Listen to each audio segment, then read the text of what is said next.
Pamela l'a dit tout à l'heure, aujourd'hui c'est le dimanche des solidarités qu'on célèbre en communion avec les autres églises de notre fédération une fois par an, pour au moins une fois par an, parler de ce sujet fondamental dans la Bible, qu'est la solidarité, l'engagement social, la pratique de la justice.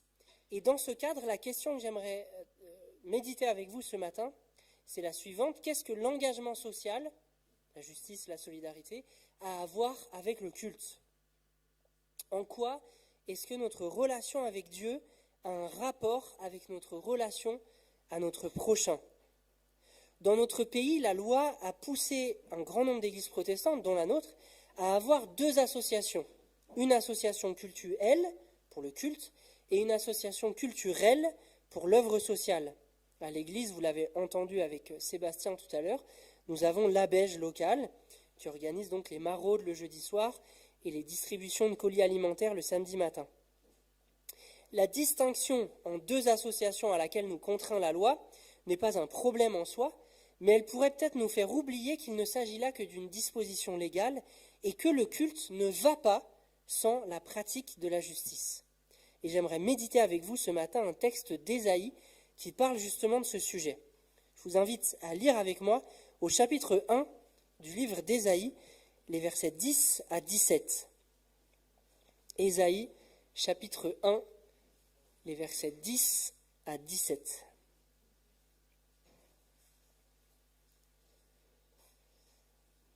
Écoutez bien ce que dit le Seigneur, vous, les dirigeants corrompus, dignes de Sodome. Soyez attentifs à l'enseignement de notre Dieu, vous, peuple perverti, digne de Gomorrhe. Je n'ai rien à faire de vos nombreux sacrifices, déclare le Seigneur. J'en ai assez des béliers consumés par le feu et de la graisse des veaux. Je ne désire pas le sang des taureaux, des agneaux et des boucs.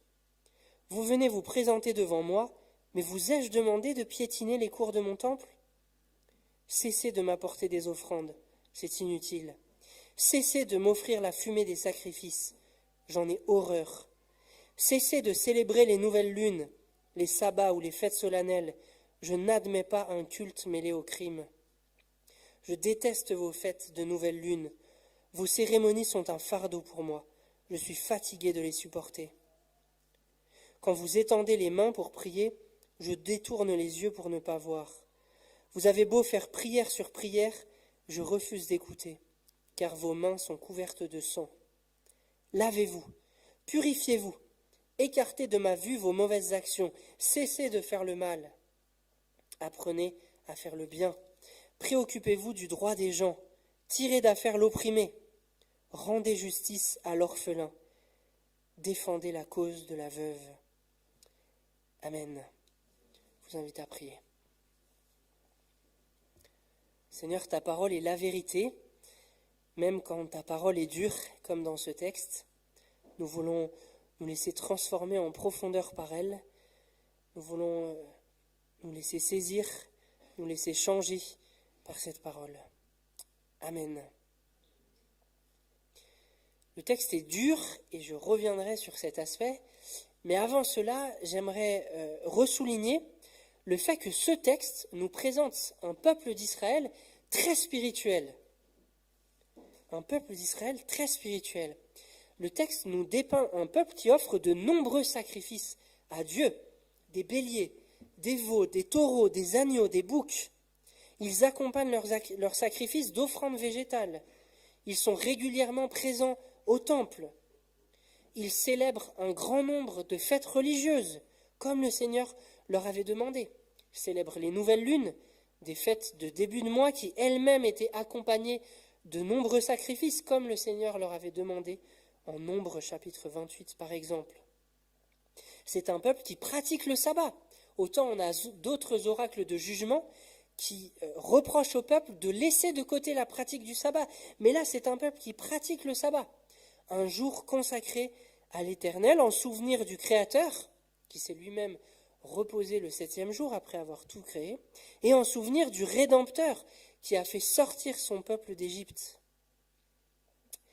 Le texte nous dépeint encore un peuple qui prie, des prières nombreuses, qui élève ses mains au ciel pour prier son Dieu. Ce que le peuple pratique ici, ce sont toutes choses qui sont commandées par la loi de Moïse. Toutes les choses accomplies par le peuple sont ce que le Seigneur leur avait commandé. On ne peut pas leur reprocher ici, je crois, de déviance dans la manière qu'ils ont de rendre un culte à Dieu. On ne peut pas détecter ici non plus à travers le texte un problème dans l'objet de leur adoration. C'est bien, visiblement, le vrai et unique Dieu qu'ils adorent et auquel ils offrent des sacrifices. Là encore, on a d'autres oracles de jugement dans l'Ancien Testament qui reprochent au peuple, qui condamnent le peuple à cause de leur idolâtrie, du fait qu'ils adoraient d'autres dieux alors que Dieu leur avait interdit. Mais ce n'est pas le cas ici. Ils semblent vraiment faire ce que Dieu leur avait demandé de faire quant au sacrifice et au culte. Si donc, à travers les lignes de ce texte, on reconstitue la pratique cultuelle et sacrificielle du peuple, on peut dire que celle-ci était exemplaire. Mais quel est alors le problème ? Puisque cet oracle prophétique est fondamentalement, et vous l'avez certainement remarqué, on ne peut pas passer à côté à la lecture, cet oracle est fondamentalement un oracle de jugement. Qu'est-ce que le peuple fait mal ?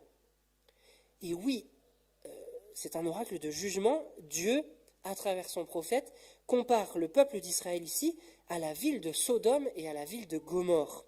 Deux villes immorales, en particulier sur le plan de la sexualité, mais aussi, on l'oublie souvent, sur le plan de la justice sociale. Entendre ça a dû être un énorme choc pédagogique pour le peuple d'Israël.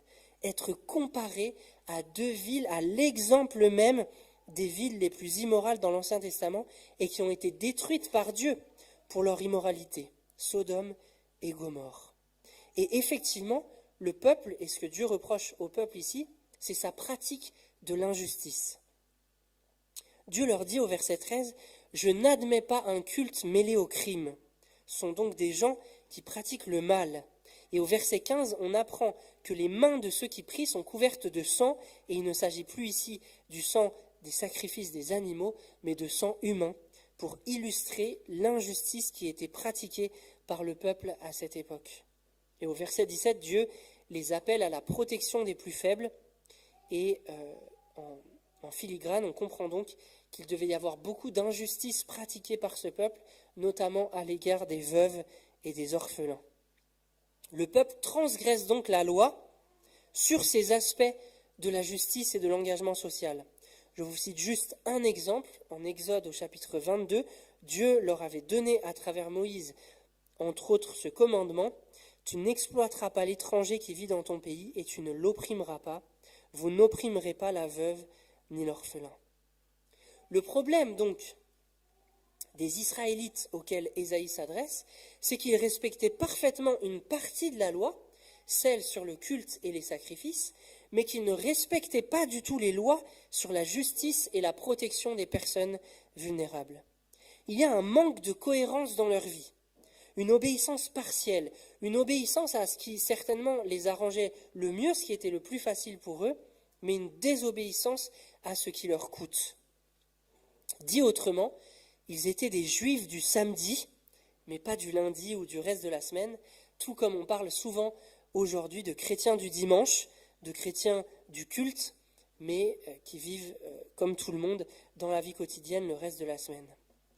Et le risque est grand pour nous aussi de compartimenter. Le risque est grand pour nous encore aujourd'hui d'être tout à fait fidèles à l'Église, d'être tout à fait fidèles et réguliers dans notre fréquentation du culte, mais de vivre absolument comme tout le monde le reste de la semaine. Ou encore, pour élargir le risque de notre compartimentation dans notre vie chrétienne, je crois que le risque, et ce n'est pas juste un risque malheureusement dans le monde évangélique, je crois que c'est un risque qui est consommé, le risque est grand pour nous d'être tout à fait fidèles et engagés sur les questions d'éthique sexuelle et familiale, et qui sont des questions importantes, mais d'être complètement désengagés, désintéressés des questions de justice sociale. Face à cette compartimentation, et en particulier face à une participation du peuple d'Israël à l'injustice, Dieu les appelle au changement à travers trois mouvements fondamentaux. À travers trois mouvements fondamentaux, Dieu les appelle à changer radicalement. Premier mouvement fondamental, Dieu les appelle à les écouter, à l'écouter lui, à l'écouter lui et à écouter sa loi. En fait, le prophète ici, en les appelant à une pratique de la justice, n'invente rien de nouveau. Ce n'est pas une révélation nouvelle qui est donnée là au peuple de Dieu par le prophète Ésaïe. Ce qui est demandé au peuple, c'est déjà ce qui lui était demandé par la loi. Le prophète Ésaïe, et ça c'est vrai de tout ce que disent les prophètes ne font que rappeler la loi au peuple, que de réactualiser la loi à la situation particulière du peuple. Et pour nous encore aujourd'hui, le changement passe par cette écoute de Dieu et par cette écoute de son enseignement. Et nous, on peut ajouter, nous qui vivons dans la Nouvelle Alliance, l'enseignement du Christ à travers les évangiles. On peut penser en particulier, vu le sujet qui nous intéresse aujourd'hui, au sermon sur la montagne dans Matthieu chapitre 5, 6 et 7. Premier mouvement fondamental, donc écouter Dieu et sa loi, son enseignement. Deuxième mouvement fondamental, se détourner du mal. Dieu demande au peuple de se purifier de ses mauvaises actions et tout simplement de cesser de faire le mal. Mais ça ne s'arrête pas là, car cesser simplement de faire le mal, ça ne signifie pas arrêter de pécher. On peut très bien pécher par omission. Vous savez, on parle souvent de pécher par commission, c'est-à-dire commettre le mal, et pécher par omission, c'est-à-dire omettre, oublier de faire le bien. Jacques le dit de manière très claire dans sa lettre au chapitre 4, verset 17, quand il écrit « Or, qui sait faire le bien et ne le fait pas, se rend coupable d'un péché. » Il ne s'agit pas juste pour nous, la justice à laquelle Dieu nous appelle ne peut pas se contenter de ne pas faire le mal. Nous devons aussi activement faire le bien. Et c'est donc le troisième mouvement fondamental par lequel Dieu appelle son peuple dans ce texte à un changement. Il les appelle à faire le bien, à chercher activement et intentionnellement de faire le bien en apportant son aide à celui qui est opprimé, en cherchant activement à ce que soit fait justice aux plus démunis et aux plus faibles d'entre nous, d'entre les êtres humains, tous ceux qui sont les plus vulnérables, les plus sensibles, les plus concernés malheureusement par les situations d'injustice. Et ça aujourd'hui, on peut le faire de bien des manières, mais un bel exemple qui nous a été rappelé ce matin, c'est le travail du sel avec le parrainage d'enfants. Nous pouvons, nous, à notre échelle, avec les moyens qui sont les nôtres, participer à cette justice active, à cette protection des plus faibles, en aidant des enfants du monde entier à sortir de la pauvreté à travers le parrainage. Il y a bien d'autres exemples possibles, on en a aussi entendu parler avec les actions de l'Abège ici. Mais alors, pourrait-on résumer le texte d'Ésaïe que nous avons lu de cette manière ? Est-ce qu'on peut dire qu'à sa pratique exemplaire du culte, Dieu demande à son peuple d'ajouter la pratique de la justice ? Est-ce que c'est ça le message fondamental du texte ? Eh bien, je ne suis pas si sûr, parce qu'en y regardant de plus près, il semble que la pratique du culte elle-même pose problème. Dieu ne félicite pas le peuple dans ce texte pour sa pratique du culte.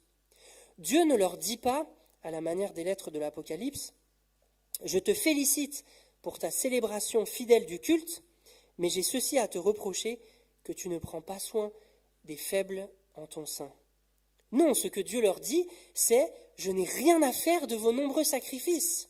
J'en ai assez des béliers consumés par le feu. » Il ne s'agit pas seulement pour le peuple d'ajouter la justice à une pratique exemplaire du culte, mais de re-questionner le sens même de leur culte.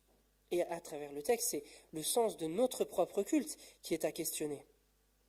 Autrement dit, est-ce que c'est notre vie quotidienne qui nous pousse vers le culte pour venir y retrouver une bonne conscience, pour venir couvrir par notre pratique du culte l'injustice à laquelle nous participons dans la semaine, comme c'était le cas pour le peuple auquel Ésaïe s'adresse ? Ou à l'inverse, est-ce que c'est le culte qui nous pousse vers la vie quotidienne pour aller y pratiquer la justice du Christ ? Le culte, déjà dans l'Ancien Testament, mais c'est encore plus vrai dans la Nouvelle Alliance et donc pour nous aujourd'hui, le culte est fondamentalement une réponse à l'œuvre de Dieu. Si nous nous rassemblons, c'est parce que nous avons été saisis par Jésus-Christ, crucifié sur la croix pour le pardon de nos fautes.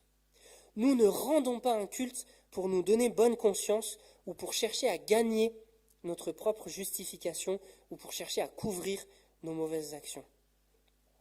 Nous rendons un culte parce que nous sommes conscients que nous avons été pleinement déclarés justes par la mort et la résurrection de Jésus. Et déjà dans l'Ancien Testament, c'était dans ce sens que le culte devait fonctionner. Dans les 10 commandements, par exemple, avant même d'exhorter à rendre un culte à Dieu et à lui seul, premier et deuxième commandement, le Seigneur commence par cette parole « Je suis le Seigneur ton Dieu qui t'ai fait sortir d'Égypte, du pays où tu étais esclave. » Et ce qui est intéressant, c'est qu'il en est de même pour la justice. En Exode 22, que j'ai commencé à lire tout à l'heure, il est écrit « Tu n'exploiteras pas l'étranger qui vit dans ton pays et tu ne l'opprimeras pas, car vous avez été vous-même étrangers en Égypte. » Si le Seigneur invite son peuple à pratiquer la justice envers les esclaves en particulier, c'est parce que ce peuple lui-même a été esclave et a été délivré de l'esclavage par Dieu. On voit donc bien là le lien très fort qui unit le culte et la pratique de la justice. Les deux, le culte rendu à Dieu et la pratique de la justice envers tout être humain, découlent tous les deux du fait que nous avons été nous-mêmes libérés par Dieu. Pour le peuple de l'Ancien Testament, libéré de l'esclavage en Égypte, pour nous, peuple de la Nouvelle Alliance, libéré de l'esclavage du péché par la mort et la résurrection du Christ. Ne pas défendre la cause de l'opprimé, c'est ne pas avoir compris la libération que Dieu a opérée pour nous. Et à l'inverse, on ne peut pas rendre un culte à Dieu si l'on n'a pas compris ce que Dieu a accompli à notre égard. Et c'est, je crois, là le principe qui explique que dans ce texte d'Ésaïe, Dieu ne demande pas au peuple de pratiquer la justice en plus du culte, en parallèle du culte, mais qu'il exprime un véritable dégoût pour leur culte. Pour un culte qui est en apparence très conforme à ce que préconise la loi. Et ça nous pose la question à nous aussi. Quel sens donnons-nous à notre culte ? Pourquoi venons-nous ici le dimanche matin ? Comment laissons-nous les différents moments du culte nous préparer pour la pratique de la justice dans notre vie quotidienne ? Et j'aimerais juste, pour terminer cette prédication, mettre en lien les 3 exhortations de Dieu dans ce texte, les 3 mouvements à travers lesquels Dieu appelle au changement en vue de la pratique de la justice. J'aimerais les mettre en lien avec les différents moments de la liturgie, avec les différents moments du culte. C'est des moments qu'on ne pratique pas forcément chaque dimanche, mais qu'on pratique quand même de temps en temps. Et certains de ces moments gagneraient à être pratiqués chaque dimanche. Premier mouvement fondamental, Dieu demande à son peuple de se mettre à son écoute et à l'écoute de sa loi. De manière plus large, on pourrait dire aujourd'hui, à l'écoute de sa parole. Ça, Dieu merci, je crois qu'on le fait chaque dimanche. Dans nos cultes, la parole de Dieu occupe une place centrale, notamment par la prédication, mais pas que, aussi par les lectures bibliques qui sont faites au cours de la présidence, aussi par certains chants dont les paroles sont directement inspirées du texte biblique. Comment est-ce que chacun personnellement, nous nous saisissons de ce qui est dit chaque dimanche en prédication et à travers les lectures bibliques pour l'appliquer dans notre vie quotidienne ? Comment est-ce que nous donnons ce sens au culte, ce sens d'écoute de Dieu et de son enseignement pour le mettre en pratique ensuite dans notre vie quotidienne ? Deuxième mouvement fondamental du texte, Dieu demande à son peuple de se détourner du mal commis. Ça, on ne le fait pas chaque dimanche, mais on le fait parfois. C'est ce que nous sommes invités à faire aussi lorsque nous confessons nos péchés dans le cadre du culte. Nous le faisons parfois à travers un chant, « Pardon, Seigneur, pardon », par exemple. Nous le faisons aussi parfois au moment de prendre la scène. Comment est-ce que j'apprends, lors de ce moment du culte où nous confessons tous ensemble nos fautes, à repérer même les petites injustices que je peux commettre dans la semaine, au travail, avec mes proches ? Comment est-ce que j'apprends à travers ce moment du culte à me détourner du mal, à demander pardon à ceux envers qui j'ai commis même la plus petite injustice et à me détourner du mal ? Et enfin, troisième mouvement, Dieu demande ici à son peuple de faire le bien activement et intentionnellement, d'aimer et protéger son prochain. Comment est-ce que la prière d'intercession pour le monde dans le culte, et ça je crois qu'on devrait l'inclure plus souvent, merci à Pamela qui l'a inclus tout à l'heure en nous invitant à prier pour les enfants parrainés dans le monde entier, à prier pour les bénéficiaires de la Beige à Lyon. Comment est-ce que cette prière d'intercession pour le monde m'apprend à me considérer moi-même comme un serviteur de Dieu pour la justice? Ne serait-ce que lorsque nous prions le Notre Père, que ton règne vienne sur la terre comme au ciel. Comment est-ce que cette prière m'engage à moi-même vivre comme un citoyen du royaume dans cette terre, dans ce monde? Dans le même sens, l'envoi final en fin de culte est un élément clé, je crois, pour la pratique du bien et de la justice. Après avoir entendu la parole de Dieu pour nous dans le cadre du culte, nous sommes envoyés dans le monde, nous sommes envoyés dans nos vies quotidiennes pour y pratiquer ce que nous avons entendu. Nous avons été rassemblés pour rendre un culte à Dieu à cause de ce qu'il a fait pour nous. Puis nous sommes, par l'envoi final du culte, nous sommes dispersés pour aller, toujours en réponse à son action, nous mettre au service de notre prochain dans les situations particulières où Dieu nous a placés. Amen. Je vous invite à prendre un temps de silence pour recevoir les paroles qui ont été partagées aujourd'hui et je terminerai ce petit moment de silence par la prière.